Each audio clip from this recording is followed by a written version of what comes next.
Hi, and welcome to the Little Green Dress Presents Traditions and Legacies. I am your host, Kim Gresham.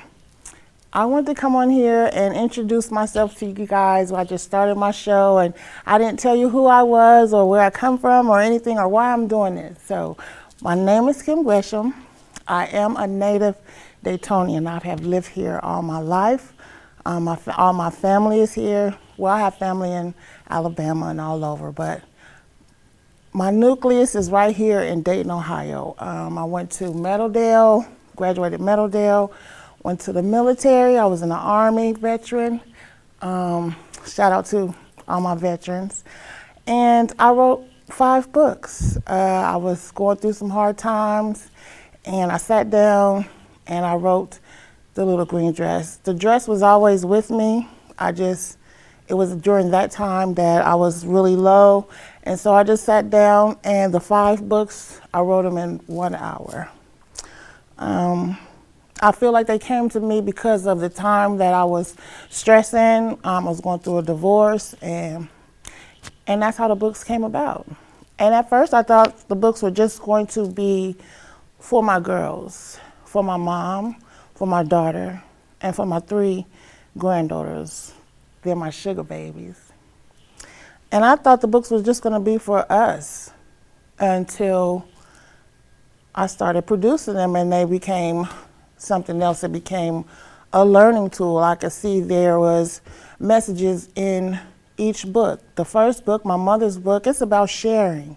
It's about a lady who had a dress and gave the dress to my mother. And so that teaches children how to share.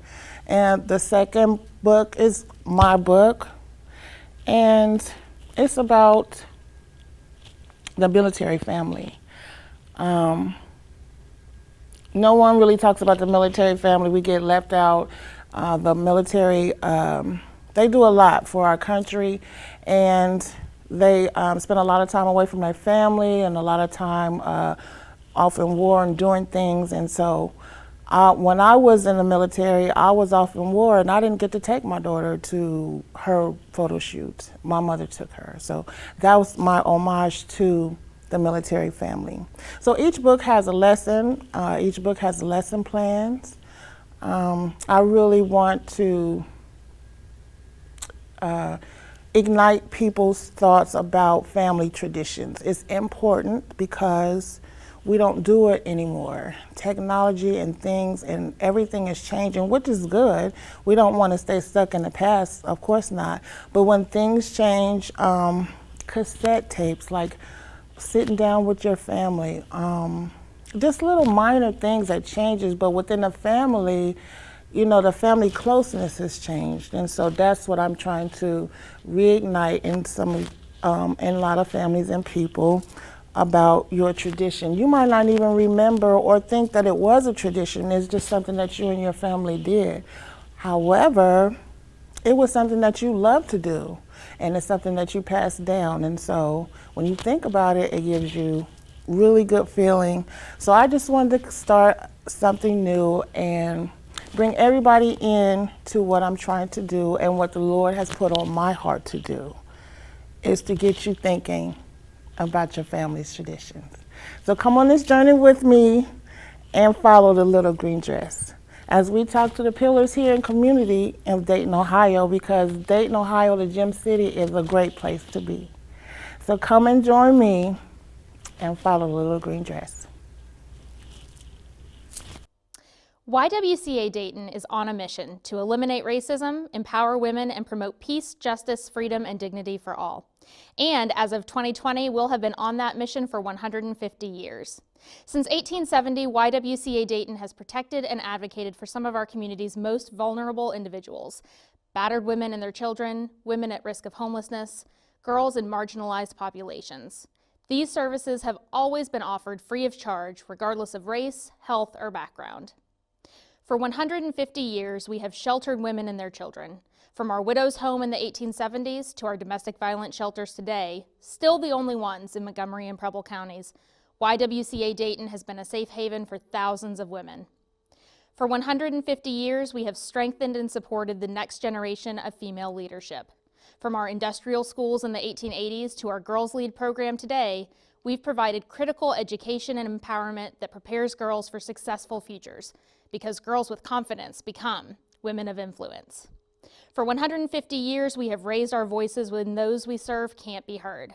From opening the first YWCA branch for African American women and girls in the 1880s to advocating at the Ohio State House this year for stronger supports for survivors of violence. We're not new to this, we're true to this.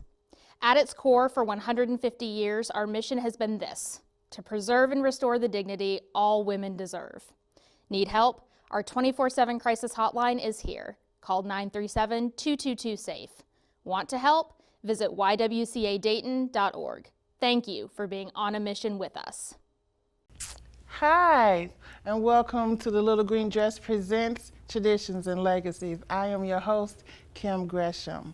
Today we have a wonderful guest. I have known him since I was very young. We go way back church days, and he has agreed to come and talk with me today about his family's tradition and his family. If you all could welcome Mr. Jerry Bunch. Come on out, friend. Hi. Hi, Kimmy. How are you? Doing wonderful. Good to see Good to see you too, baby. Good to see you. Mm-hmm. Let's have a seat. Okay. All right. Thank you so much for coming out. Absolutely. I really appreciate you. Mm-hmm. Okay, Jerry. Let them know how we know each other. We met way back when you were quite young. Mm-hmm. We went to the same church. I knew your mom, your dad. Shout out to Mount Enon. Mount Enon, amen. Mm-hmm. And it's just like you was always that effervescent person at the church. Always had that smile. A little bit of a practical joker here and there, Yes. but that was good because it helped me not to be so nervous as I had been. You helped me to break that my little silence thing, because I didn't really talk to people that much. Mm-hmm. But you helped me to kind of come out my little shell at church and kind of mellow out. Yeah, we had good times. Did. Bible studies. Yes. I mean, Reverend Cunningham. Yes. Nobody can beat Reverend Cunningham. I'll tell you. I love him so much. So we hear about traditions. So you want to let me know about the traditions you have in your family growing up? The tradition we had was church. Church. Okay. We went to Sunday school. We went to 11 o'clock worship. It was back at 6 o'clock every Sunday. Every Sunday. Didn't matter. We had to go on Wednesdays to Bible study. Mm-hmm. But when I went in the military, I kind of got away from it. Mm-hmm. But then when I came back home, my mother was like, hey, nah, not in this house. You know what you got to do. Mm-hmm.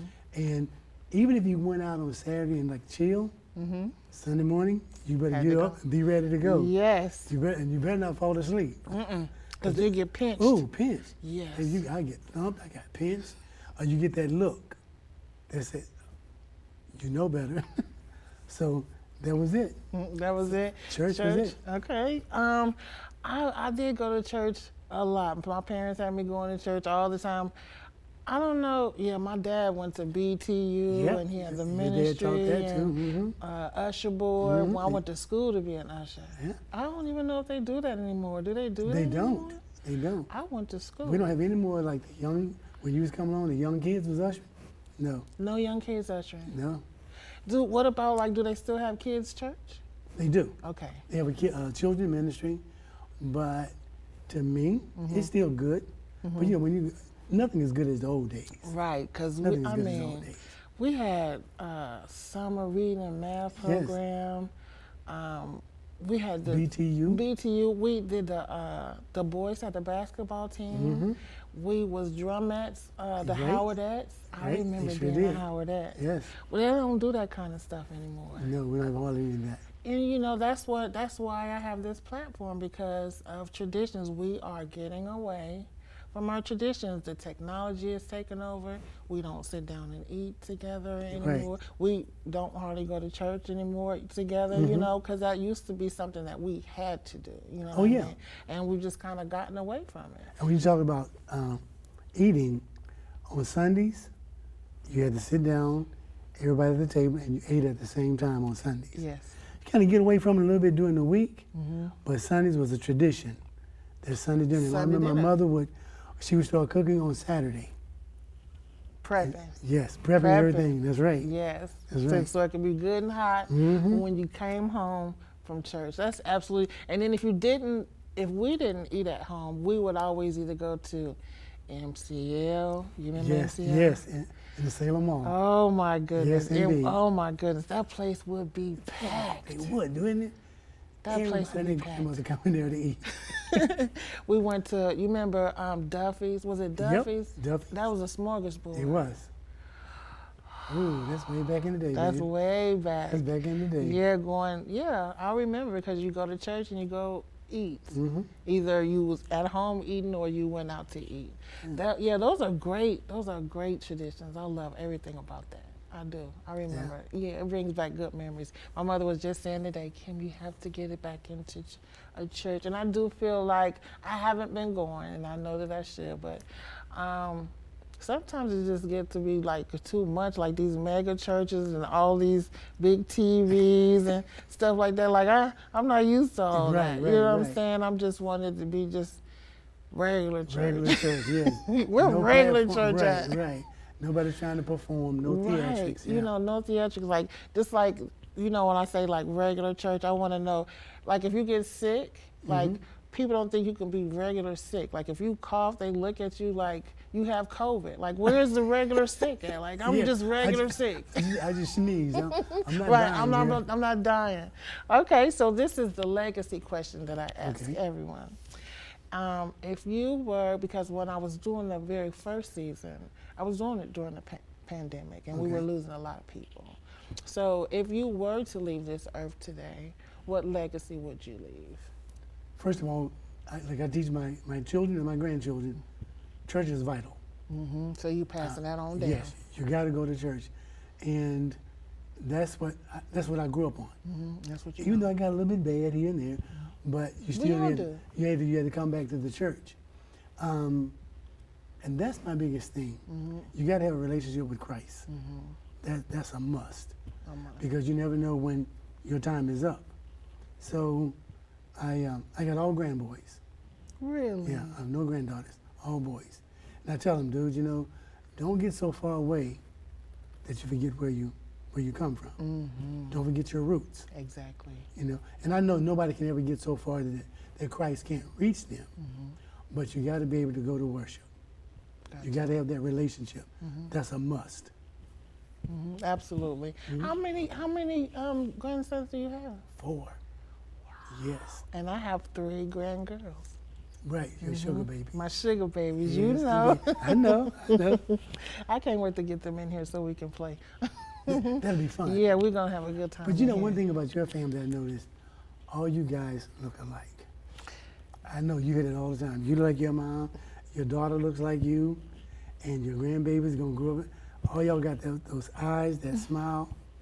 When I look at my grandbabies now, they really look like I did when I was young. Exactly. They do. And they look like Ashley Especially when the she was oldest one. young. Yes. Yeah. Yes. They definitely, we definitely favor. Can't say that we're not family. You cannot. Cannot. I cannot wait to get them on here so we can all talk about the little green Oh, dress. that's gonna be fun. That's gonna be really good fun. Well, Jerry, I think our time has drawn near. That was You quick. know, it was quick. I mean, you know, like I said, it's not bad at all. We just talk about, Okay. you know, just the I traditions. know your book is gonna do very well. Thank you, You have so that much. knack for writing. I'll try. I'm gonna give you some credit for something. Okay. You brought it back out in me. You start writing? I started writing again. Okay, well, tell me about it. Well, I got one I finished, but it's been proofread. I got to straighten it out again. And it's called Murder on Brush Road Road. What kind It's of? it's a murder mystery. Tell me about And, this. It's based up on, I had to change the name of things. Okay. Like, you know, I changed the name of Central State Okay. because Brush Road Road goes past out towards Central State. So is this a true story? No, it's not. It's all fictional. Okay. But it sounds true. I just changed the names Okay. of certain things. And at the corner of Brush Road and Stevenson is where they find this body. Okay. And it's a kid that went to the university and was killed. And now there's an investigation on who killed him. And the book takes you through all kind of stuff. And you wrote it already? Yeah, it's finished. I just got to go back. It's been proofed. I got to go back and change some things. And you don't find out who did the murder to the very last, I guess the last 20 pages. How many pages is it? I want to say it's about 168. Really? Yeah, Can I read it? absolutely. And what's it called again? Murder on Brush Road. And okay, so like when will it be out? Like, do you know? Well, I Like, don't do you know have like exactly a? because I'm going back and I had a friend of mine to proof it. So I got to change some little wordings here and there. And then I got to get my copyrights and get it published. And when I get it published, you get the first copy. I just give it to you. Do you remember when I wrote my adult Yes, book and I indeed. let you? Yes. And that's what got me started. I was your inspiration. You was my inspiration. Really? Yep. That And, makes I told me a feel lot of people great. about your book. And some people go back out and they try to find it. And can't find it. Well, you can find it, but it's going to cost you. Right. And that book was something else.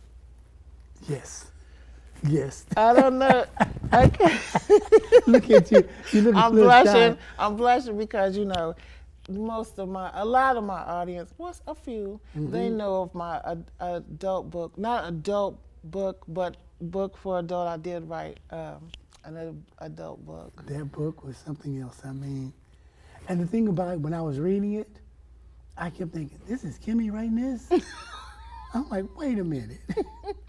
This ain't the little girl that I knew that was grown up. It's a grown woman now and she's writing. What did you get? I'm like, shut up, Jerry, just read the book and enjoy it. Well, that book is called Sweating. Yes. I had a different. If you read that book, you're going to sweat. You're going to sweat.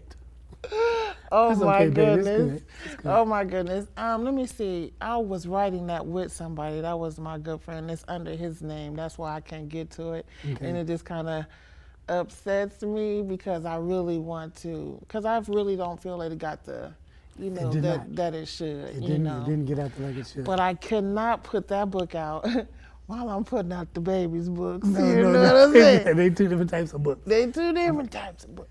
So, yeah, but I want to get back to that. I have thought about that. Because guess what? There's a part 2 to that book. I knew it has to be. There's a part Because 2 to it's Sweating. not so much a cliffhanger, but it leaves you going, okay, what else? is What coming? else? And there What is else? a part 2. All right. That's what I'm talking about, baby. There's a part 2, and it's ready, and it's done. I just haven't put it all together yet. Okay. Because, like, I really don't want to mix the two. No. I mean, because people like to put you put you on in a it, pigeonhole. and they think that I can just write children's book, and I can't. But I write adult.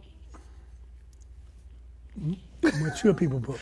I write mature person's books as well. Yes. So now you have made now I'm ready to get started, Get on started, that baby. one on that Get one started. too. Woo! That was quick. That was Quick but but fun. I am so excited about your book. That makes me really happy. Thank you. I'm ready. I want to read it. And the thing about it, again, I'm repeating myself, It's okay. be happy about it because you inspired me to start back writing. Because I first started writing when I was like in high school. You take too. creative writing classes. And everybody kept saying, I kept telling people about this book that was in my head. They said, don't do any good, Jerry, it's in your head if it's not on paper. Right, you got to start writing. You got to put it gotta down, no get it matter down. if it's just one sentence, whatever. Because you can go back and put in. That's You right. know what I'm saying? You can go back, but write it out, and Yes, you did. I did. From beginning to end. Because people start, but they don't finish. I know. And you finished. Oh, yeah, I want to see that. I'm going to read that. I'm Tell you going what to I'll do, baby. I will, give me about a week or two. I'm going to bring you a copy of it for you to read it now before, because that's what you did for me. I did. Before I want put you it to out, I read let this you and see. You're going to say, you're going to be like, oh my Because goodness. I love a good murder mystery. I love mysteries. I love true stories. I love everything about that. It's odd that you said, you asked me, was it fictitious? Yeah. Because someone said, where you kind of get these ideas from? It just conjured up in his head. Yeah, because once you start writing, do. you think that it's going to go one way, but the characters tell you. Right, the characters can They take you tell another you way. where to Yes, go. indeed. Yes, they do. Ooh, you finally get it. You getting it. Yeah, you got it. Oh, my goodness. I think it's Okay, time. baby, it's time. Give me a hug. Thank you Absolutely. so much. This was so awesome. fun. It was. Yeah, and next time we'll come back again and we'll be talking about your book. Yes, indeed. Wouldn't that be nice? Yes, indeed. Well, all right. This is Okay. our third episode of T.L.G presents Traditions and Legacies. Thank you for being here. Don't forget to like and subscribe and share. Have a good day. Bye-bye. YWCA Dayton is on a mission to eliminate racism, empower women, and promote peace, justice, freedom, and dignity for all. Since 1870, YWCA Dayton has protected and advocated for some of our community's most vulnerable individuals, including battered women and their children, victims of sexual assault and human trafficking, women at risk of homelessness, and girls in marginalized populations. These services are offered free of charge, regardless of race, health, or background. YWCA Dayton provides the only domestic violence shelters and rape crisis center in Montgomery and Preble counties, offering a full safety net of trauma-informed crisis support services. This includes the Miami Valley's longest-running 24/7 crisis and domestic violence hotline, 937-222-SAFE. YWCA operates 4 housing programs that help stabilize and shelter women at various ages and stages, from those exiting our domestic violence shelters to women who have experienced chronic homelessness and trauma. All of our housing programs provide wraparound support to strengthen life skills, secure employment, and develop a network of supportive and empowering relationships. YWCA hosts a youth development program called Girls Lead, which encourages, motivates, and empowers all girls to develop holistically with strength, courage, and wisdom. Girls Lead offers a safe place for girls to express themselves, instills a love of learning, helps counter stereotypes, and builds skills and self-confidence for healthy, successful futures. In the 1800s, YWCA Dayton became the first YWCA in the U.S. to open a branch for African American women and girls. This marked the start of more than a century of work for racial justice and equality, with a particular focus on the intersections of race, gender, and poverty within our own community. Today, we advocate for public policy and legislation that supports racial and social justice, and we advocate for an end to discrimination against women in every sphere. At its core, our mission is simple: to preserve and restore the dignity all women deserve. To learn more about our critical work, visit ywcadayton.org. Thank you for watching The Little Green Dress presents Traditions and Legacies. Don't forget, you can see all our videos on my YouTube channel under the same name, Facebook, Twitter, and Instagram.